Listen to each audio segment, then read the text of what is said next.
McCartney 3 is the highly anticipated 18th solo studio album by Paul McCartney. It has been 2 years since his last album, Egypt Station, and now he is back to hopefully making something good come out of 2020. But what do we know so far about this release, and what can we expect from the 78-year-old ex-Beatle / most successful songwriter of all time?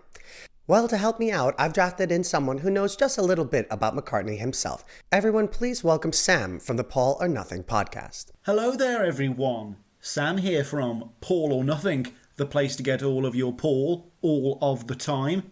You can find the show on any podcasting platform, as well as here on YouTube. Links all down below, I'm sure.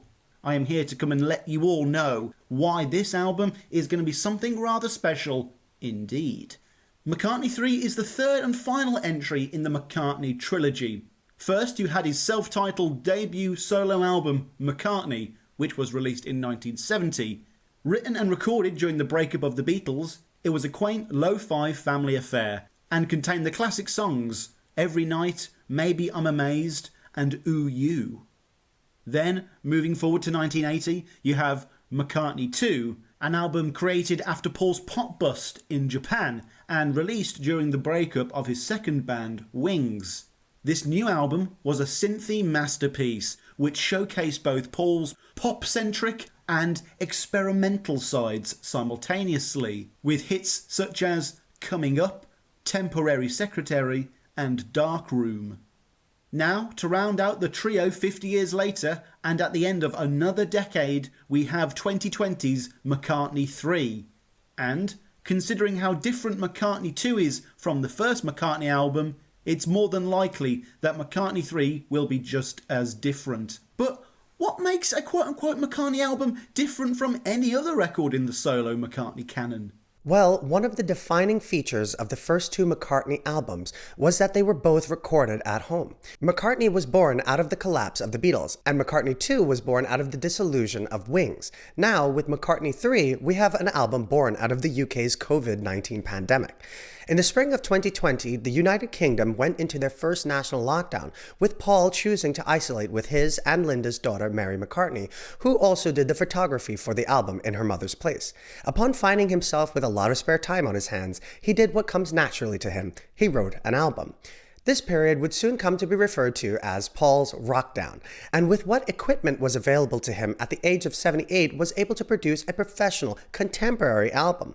Another key element to any McCartney album is that it has to be made by Paul at home, by hand, and alone.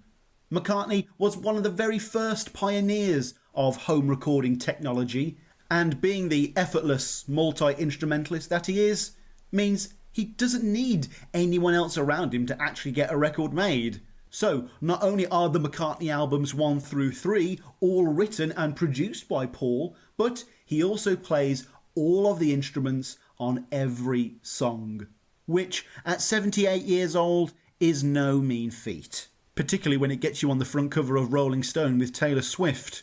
Speaking of instruments, fortunately for Paul, his home studio at Hogs Hill Mill in Sussex is already pre-stocked with a wide array of instruments. In addition to his trademark Hofner bass guitar, Paul also used the same Abbey Road Mellotron that was used for the Beatles' Strawberry Fields Forever, as well as an upright bass, previously owned by Bill Black, Elvis Presley's bass player. Also, his wife Nancy recently bought him a 1954 Telecaster, which he will debut on this album. Not only that, but all of that kit was recorded in the same home studio in which he recorded songs for albums including Press to Play, Flowers in the Dirt, Off the Ground, Flaming Pie, New, and 2018's Egypt Station. The final aspect to any McCartney album is that he never has any intention of releasing an album per se at the start of production. He says, I had to do a little bit of work on some film music, and then it turned into the opening track, and then when it was done, I thought, what will I do next? I had some stuff I'd worked on over the years, but sometimes time would run out, and it would be left half finished, so I started thinking about what I had. It was about making music for yourself, rather than making music that has to do a job. So I just did stuff I fancied doing. I had no idea this would end up being an album.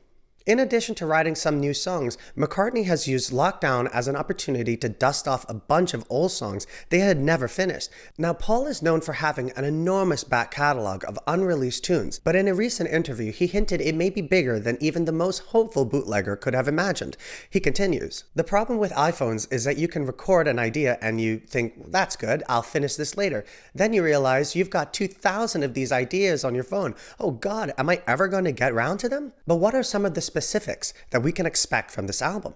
Well, first of all, the final song of the album, When Winter Comes, will be of great interest to Beatle fans the world over, as it's actually a long unreleased collaboration with the Beatles' longtime producer, George Martin.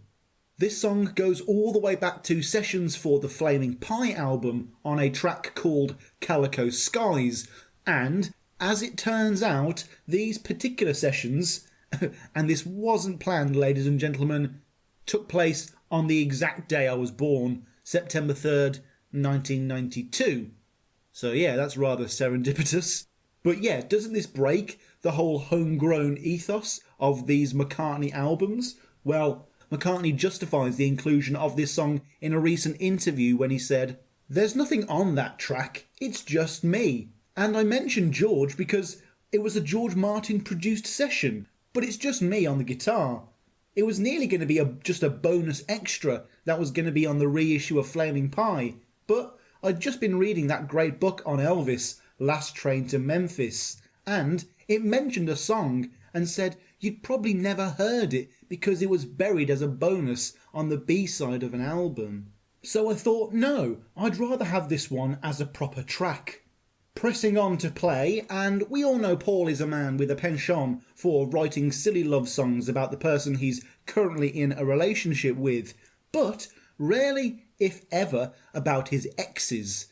Although it seems Paul hasn't extended the same courtesy to one of his more notorious exes. And we ain't talking about the lovely Linda here, people. The track Lavatory Lil has been widely reported, rumoured, to be a diss track pointed squarely at his ex-wife, activist and model Heather Mills.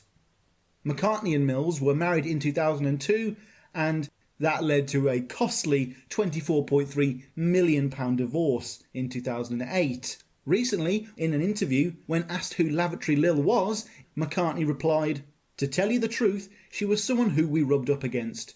You get a few of them in life, these people who screw you over. I thought, I'll have you, I'll write a song. You'll never know it's about you because I won't tell anyone. But I'll know. And people who know who I'm talking about will also know. So I drew on my dislike of this individual and made her into a song character."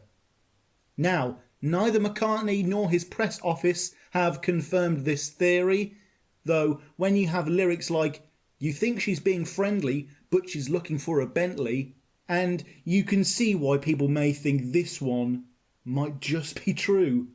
And finally, in terms of specific songs at least, as with any other album recorded and released in 2020, it can either directly address the pandemic or it can ignore it blissfully. Though, based on interviews with Paul and the lyrics he's released, it's clear that songs like Seize the Day and Find My Way will contain lyrics that directly address his experiences during this worldwide event.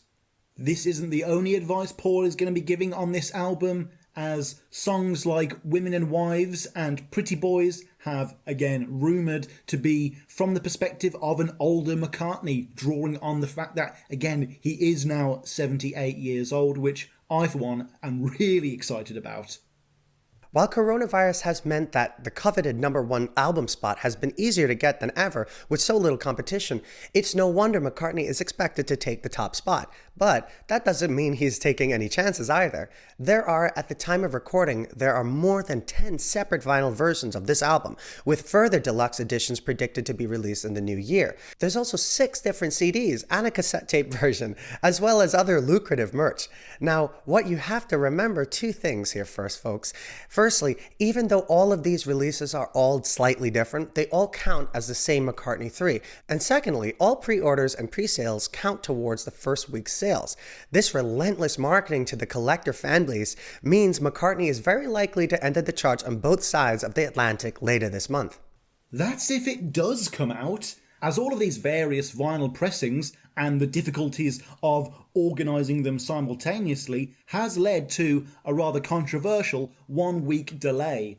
The official story is that it's mostly down to the ensured release of all the coloured vinyls, with other more cynical fans accusing McCartney of chasing a Christmas #1 and other such underhand sales tactics. But we're not here to discuss wild conspiracy theories.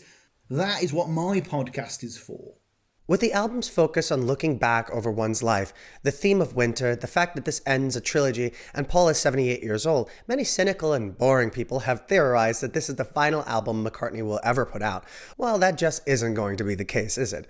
If Paul's own claims that he will be making music at the age of 100 isn't enough for you, the existence of McCartney 3 is proof in and of itself that Paul is more than capable of doing a McCartney 4 album if the state of the world doesn't improve. In addition to this, though, we also have the music for an animated version of his children's book, Up in the Clouds. It's still in development, and just before lockdown, Paul already announced that work on his Broadway production of It's a Wonderful Life was well underway. And finally, with a track listing of 11 songs, we still have 2,000 more on Paul's iPhone that he can return to at any time. That being said, I do hope he's backed all that up on the cloud. Thank you so much for letting me come on your channel and discuss McCartney 3. The pleasure's truly been all mine. I, for one, have already pre-ordered my copy. I know some people who have already ordered over 10 different variations of this album. And frankly, I hope everyone by now is at least half as excited as I am. If not, hopefully you learnt something along the way. Of course, links will, I am sure, be kindly posted down below. But either way, check out Paul or Nothing wherever you download your podcasts, on whatever platform of choice you have. We do album reviews, yes, but we also have a wide variety of other topics, as well as interviews with eminent podcasters, journalists, authors, and even the occasional member of Wings, if I am lucky enough. Check out our Twitter, which is @McCartneyPod, and find us on Instagram @PaulMcCartneyPodcast.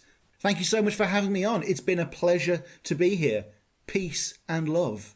Thank you so much for watching, and big thanks to Sam from the Paul or Nothing podcast. Be sure to subscribe to him here. I'll leave some links in the description, and we'll see you next time.